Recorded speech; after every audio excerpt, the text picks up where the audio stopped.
in your brain, you're in the nerds domain. Come on in, it's about to begin.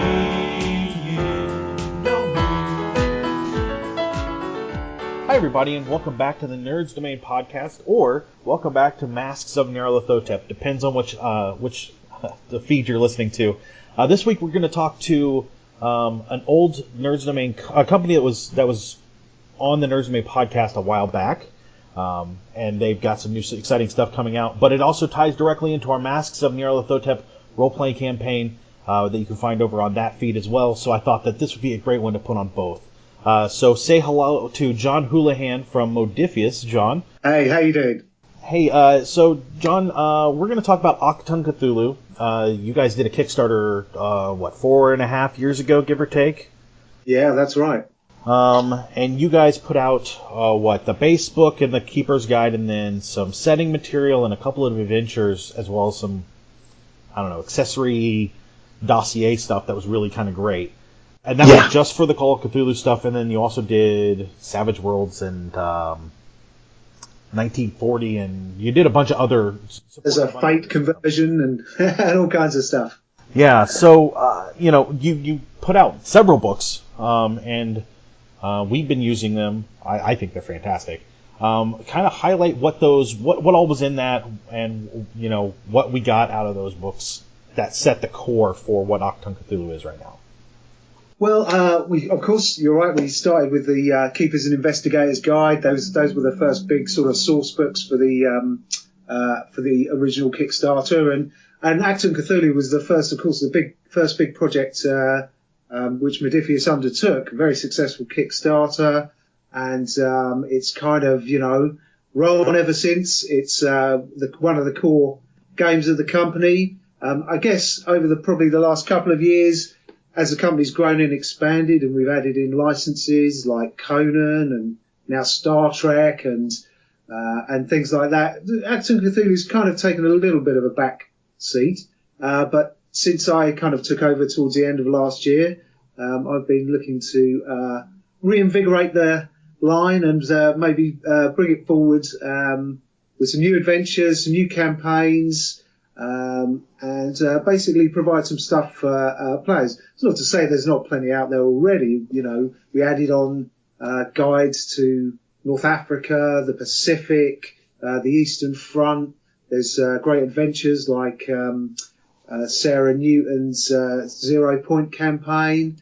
Two big campaigns with Shadows of Atlantis, which sort of started before the war, and Assault on the Mountains of Madness, which was the sort of epic finale to Achtung Cthulhu, and a bunch of other kind of source books and fiction in between, Terrors of the Secret War, Elder Godlike, a few crossover series like that. So it's kind of quite a fully featured universe, but my brief is to kind of bring back some more stories and content, and kind of give players who maybe have put it down for a little while with all the other fun stuff happening, give them something more to do. Yeah, and you even wrote some fantastic fiction for the line. You wrote Trollborg Monstrosities, which I love. I think I read it 3 or 4 times. It's really solid. Oh, thank you. Well, that's very kind. I followed it up with a couple of 3 sequels now. We've got the Crystal Void, which is cheekily entitled Mon Dieu Cthulhu, which takes the action back to Napoleonic times. Then we've got Tomb of the Eons, which is another World War II adventure. And I did the first full novel, which was released latter half of last year, sort of December-ish time, which is Before the Flood, which takes the action forward in time to around 2033 in a flooded post-apocalyptic Britain under the yoke of the Deep Ones. And so there's plenty more stuff in that line. Excellent. Well, so you guys, you've done a bunch of setting stuff, and there was an announcement of the Living campaign that just went out, which I've already downloaded the first bit of. Tell us a little bit about what we can expect from the Living campaign itself and how that's going to tie into the future releases. Oh, sure thing. Well, The Living Campaign is written by John Dodd, who's a fabulous sci-fi and fantasy writer, and it's the first episode of a Living Campaign, so we want to release episodic episodes, as if that's a thing, probably once every 2 to 3 months. They will all kind of be separate standalone adventures, but they will tie into a bigger overarching storyline, which will eventually feed through to something which I'm writing at the moment, which is our big Forest of Fear campaign, which is set during the Ardennes in late 1944, the Battle of the Bulge.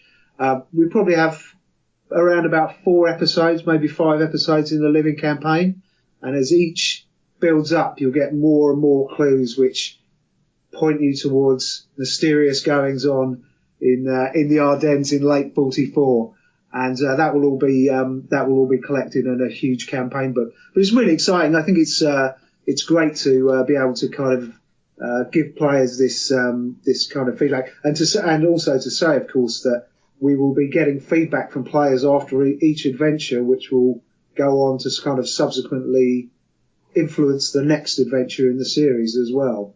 But the first one, A Light on the Mountain, is set in 1943. Without giving too much away, a set of Allied investigators are summoned to an airfield a secret airfield in Britain, and their mission is to observe a test flight using a revolutionary new propulsion system, which could have the potential to transport troops across the world in the blink of an eye. But things haven't really been going. There's something not quite right about this project, Section M feel, and they want the investigators to kind of keep an eye on this project. And naturally, of course, things take a turn for the worse fairly rapidly, and the investigators are hurled into a dark mystery and have to unravel a conspiracy as old or as pitiless as the mountains themselves. Yeah, I read the first intro for that, and it starts off with a very like hush hush, like what do you call it, spy themed kind of feel to, hey, go check this out. There's some guys. We don't talk about why we're here. So I really like that intro and that lead up. I haven't read the rest of it yet because I don't know if I want to run it or not. So I want to hold off to find out what I want to do. Oh, sure. So you mentioned the 2 campaigns that are already out, and then the Forest of Fear. Are there further plans beyond that, or are we building up towards the Forest of Fear, and that's going to be the big one right now that we're looking at? Yeah, well, the Forest of Fear will be the kind of culmination of the Living Campaign. But one of the things I kind of realised when I started having a look at the line was we've got this great beginning with Shadows of Atlantis, and we've got this great end with Assault on the Mountains of Madness. So what I've been developing is a kind of canon timeline for the Secret War, which runs all the way from 1940 and the Battle of Britain to 1945, which is after the fall of Berlin and the final fall of Nachtwolf's base called Fenrir's Seat, which is in Switzerland.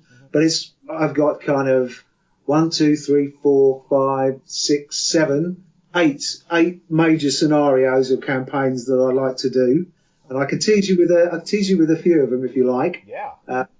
One based around the Battle of Britain. One called The Serpent and the Sands, which is set in the Western Desert. One based around D-Day, and there'll be one called Ashes of Berlin as well, which will be set in the kind of fall of Berlin as the Russians are closing in and the Allies are closing in, and I think that will be a kind of interesting climax to the land war before we go across to Assault on the Mountains of Madness, which takes the action up to Antarctica. Excellent. Yeah, and we just in Masks of Nyarlathotep, we just kicked off the Shadows of Atlantis super adventure, because it's not a small thing. There's a lot there. That's right. And they just met their first contact in Vienna, and we're going to see how that works out. I have to say that the Achtung Cthulhu line itself is very detailed for the times, which a lot of the Cthulhu stuff I've seen is like that, but this is very specific to go so far as to explain the differences between Austria and Germany during the time that it's Nazi Austria, and what the Austrians are doing to rebel without actually picking up arms or doing anything, and that kind of that flavoring is very solid there and helps kind of guide the adventurers and help them understand what's going on and see the world in a brighter in a wider fashion, other than it's just Nazi Austria. It's just like being in Germany, because it's very different. Sure, yeah. I think one of the things I like, I mean, I'm a quite keen student of history myself, but one of the things I really love about the Achtung Cthulhu world is it's a really rich. All the writers have contributed to it, are really steeped in the history and are very keen on kind of quite historical detail. And actually, you can learn quite a bit about the actual war from some of the Achtung Cthulhu source books. There really is, a real deep love and appreciation for the Second World War. I think that really does come through in quite a lot of the writing. Yeah, absolutely. So, the two main villains groups that we see in this, I mean, the Nazis are kind of an overarching deal. Yeah. We get to see Nachtwolf, which you mentioned earlier, and the Black Sun, which are they're two sides I see as of the same coin. They're very much steeped in promoting the Nazi plan, but in their own way, either through mysticism or technology. Is that a fair assessment? Oh yeah, absolutely. I think you've got it spot on there. I mean, the way we kind of think about it, the Black Sun are the guys who are using or trying to use various elements of the mythos to aid them in their war aims. They're very closely connected through their exarch Richard Weissler to Nyarlathotep, and he's obsessed with bringing the actual Black Sun to shine its unholy light on Earth, whereas Nachtwolf are much more technology focused. As you're right, but they search for kind of Atlantean technology, which is powered by this blau crystal or blue crystal, and what they're headed by Mina Wolf, but what they don't quite realise is that all the blue crystal that they're collecting from various sites all over the world, the Atlantean sites where it's to be found, all that blue crystal is actually part of the mind of a mythos entity called Daolith, which as they slowly accumulate it together, his mind is getting put back together and his influence is kind of growing in Nachtwolf as well. But they are much more focused on kind of technology, and they see technology as the way to win the war, and they're intense rivals as well. So as well as the fight against the Allies, Section M and Majestic, who are their kind of counterparts, they're constantly battling each other for power and influence within the Third Reich. Excellent. Yeah, and so in introducing my players to this, they've met both Nachtwolf and Black Sun, and I don't think they quite realize that they're two different groups yet, but they are very, very solidly two separate groups that are very different in how they're doing things. Yeah, absolutely. So, just real quick, there was also an announcement recently that the Star Trek Adventures, their living campaign started as well. So something similar to what you guys are doing with Achtung. Sure. And you guys Modiphius itself has not just Conan. You guys have a lot of games and licenses that are out there, including like Space 1889, which I'm a huge fan of. I love that. But then you've got Mutant, the Mutant Year Zero stuff, and Mutant Chronicles. That's what I was looking for. Mutant Chronicles, yeah. Mindjammer, and Dust Adventures, and you guys are kind of have a solid line where 4.5 years ago it was, hey, here's Achtung Cthulhu. We're going to try and see what we can do with this. It's amazing how it's kind of grown so quickly. I mean, Chris is obviously the founder of the company, and he puts so much energy and effort into into acquiring these great licenses, and we're all, we sit back and we're like, wow, we've got Conan, and we've got, we've recently announced Fallout as well, and Star Trek now, which has been absolutely crazy. I mean, the demand from Star Trek fans is incredible, and the Living campaign kicks off. Some really good writers on board, a guy called Dayton Ward and Scott Pearson, who are both kind of well known in the Star Trek world. And there's campaigns for original series and next generation players. And that's available right now. You can just go sign up, and mere minutes later you'll be involved in some some great Star Trek action, which is great because I'm a huge Star Trek fan myself. So that's going to be really interesting. It's kind of an extension. We've been the guys over on that team have been play testing it with four different ships, and the Living campaign is going to be a kind of extension of that initial play test. But it's looking great. We've got some the miniatures arrived in the office last week, and they look amazing. And I think that board cube is going to be people are just crazy for it. Yeah. I had to talk myself out of purchasing it. It was a little bit on the high end for my budget, but with everything that comes in it, it's like I looked at it and I was like, I can't justify spending that. But then I looked at what was in it and I was like, how can I not justify spending all that? Because it's around $500 US. Sure. But it's everything. It's dice and minis and maps and books and everything you'd need, and then it comes in a fantastic looking cube. Yeah, it kind of makes your nerd senses tingle. Even me, I'm like, wow, hopefully I'll get some staff discount on my one. I hope. Absolutely. So we also have in just a couple of days Gen Con coming up. Big deal here in the States. I know it's a big deal kind of everywhere, but I'm in Indianapolis, so it makes it an even bigger deal for us. Right. Anything from Achtung or just from Modiphius as a whole that we should be looking at there that we can pick up or we should check out? Oh yeah, well the guys will be over, and if you give me just 2 secs, I will tell you exactly where they're going to be. They are at stand 2461 in Hall G. So swing on by and say hello to everyone. I think we'll have the lot. There'll be Conan, there'll be Star Trek, there'll be all the Achtung Cthulhu books, board games, dice, minis, the whole works. So swing by. I haven't been to because unfortunately I'm not going this year. So I've not been exactly sulking, but I've been letting the guys get on with it because I've got plenty to do myself. But yeah, I know they've been making big preparations to get there, and I think the Star Trek stuff is going to be the hottest stuff, but Conan and all that kind of thing will be there as well. So and they're great guys. They're always happy to chat gaming and games. So just swing on by and say hello.